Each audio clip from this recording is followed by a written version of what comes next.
That's recording. Okay. Well, I've got to remember to look at the lens and not at the viewfinder. I've gotten myself a new camera. It's been something that I knew my old one was going out, was starting to play up.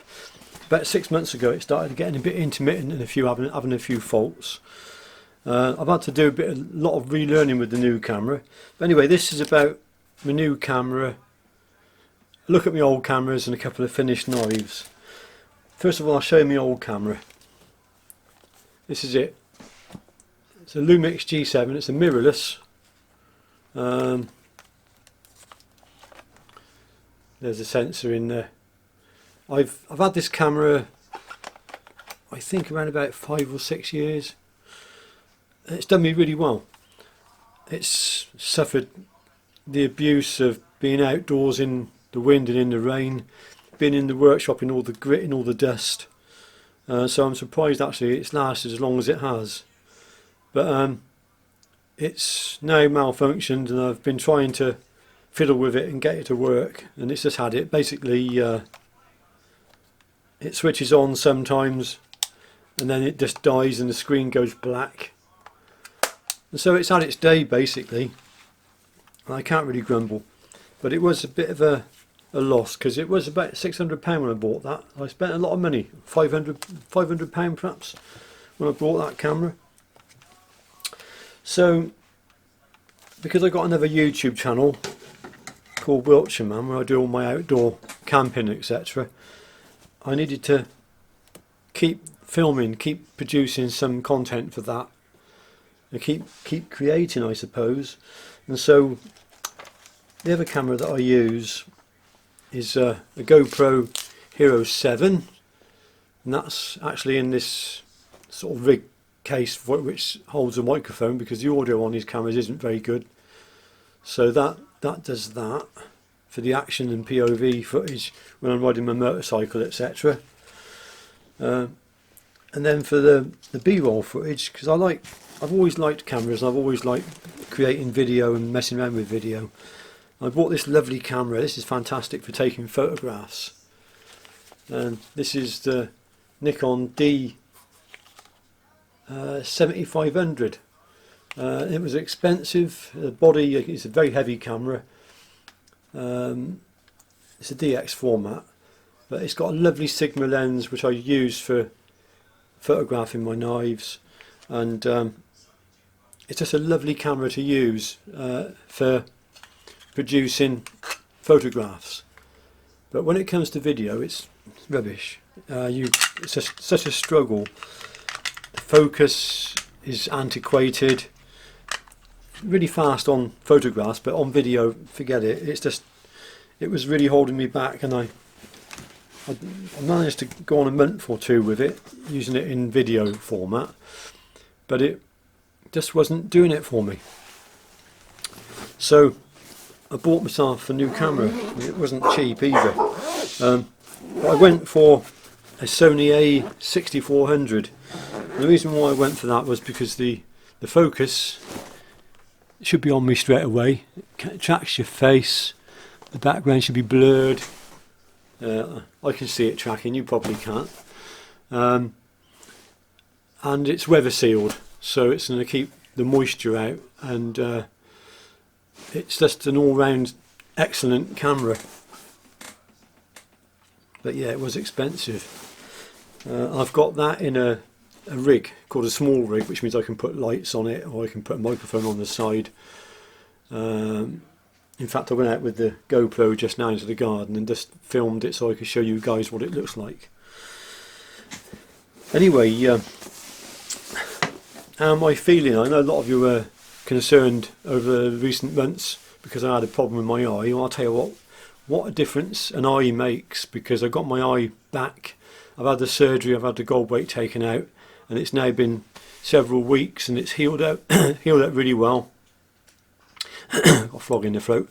Healed up really well, and I was a bit concerned that the wind and the outdoor activities and the motorcycling would cause me some issues, but no, I can't quite close the eye completely. but I'm almost there, and it kind of is holding its own, and I'm not getting any sore eye. I'm able to work in the workshop. I'm keeping my work levels down at the moment because I want to keep exposure to dust and stuff down to the minimum. Although I wear a dust mask, I think that has aggravated the condition. So output has been a bit low the last few weeks, but I'm doing really, really well. I finished off a couple of knives. Oh yeah, I'll show you this one first. This one I finished this morning actually. I haven't done the level work for it yet, but now with the new camera I should be able to zoom in, and hopefully the camera will grab it. There, it's grabbed it. And I think I should be able to touch the screen, and that will lock the screen on there, so if I pull the knife away it will stay out of focus. There's the knife. So yeah, really happy with the camera. This is a stabilised U with a tapered tang, black G10 liners, solid mosaic pins. Let's go back to normal focusing again. So I am learning how this camera works. Yeah, it's got it again. So that's it. That's that knife. Got to do level work on this knife. Just wet formed the sheath today. It'll be a couple of days before it's finished.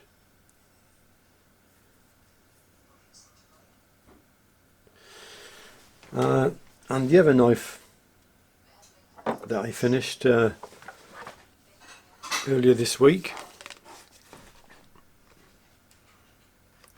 is another tapered tang classic. This one, yeah, let's get that focus onto it again. Look at that, it locks in really quick. Superb. Such clever cameras. The technology's come on a hell of a lot. I think they built AI into these cameras, you know. So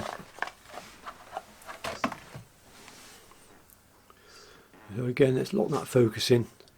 So there you go, that's tapered tang, black G10 liners again, solid pins,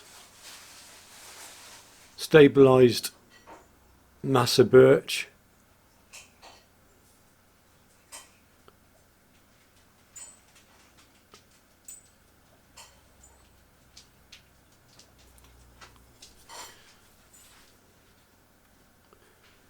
Beautiful knife all round, that one.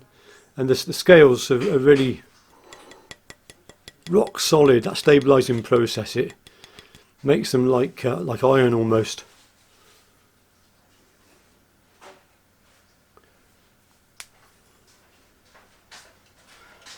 So there you go.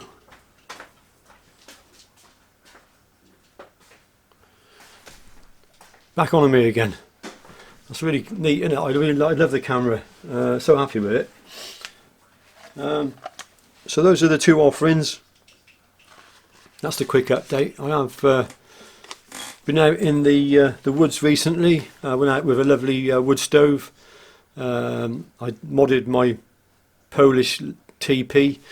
Apparently there's the Polish don't like them being called lavus or TPs because they have no word for it in their language, and apparently it's just a poncho. It's a tent, a two-man or two-person tent made out of two ponchos, and I modified mine by stitching a skirt around the bottom of it, and it made it so much more usable.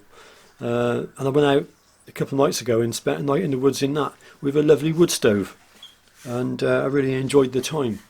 Took the camera out, give it its first run, so this is its second run now, indoors in this environment. The only problem with having such a nice camera is that I really don't want to take it into the workshop, because the workshop environment is just, it isn't good for electronic gadgets or fine equipment with all the abrasive dust particles that are hanging around on surfaces and in the air, etc. Although I have dust extraction and air scrubbers, there's still debris that gets on to stuff, you know. So I'm going to keep that camera out of the workshop, but what I'm probably going to do is look around for a cheap video camera of some sort that I can use in the workshop and use it just for that purpose alone, so I can bring you some workshop videos. So I'm still here, still doing what I do, and going from strength to strength, I'm glad to say. Updates on what I'll be building. I've got a couple more classics to finish off. I'm getting a few requests for some wasp knives, so I might try and fit in a batch of wasp knives before the end of the month. I've got a camp knife to build for somebody, and that's about it really. A couple of kitchen knives I want to do, and then obviously the ongoing process of wood stabilising, getting the handle materials all up together. It's a constant sort of going on process in the background all the time. So with that, I think I'll call that the end of the video. Thanks for watching, and I'll see you in the next one. Bye for now.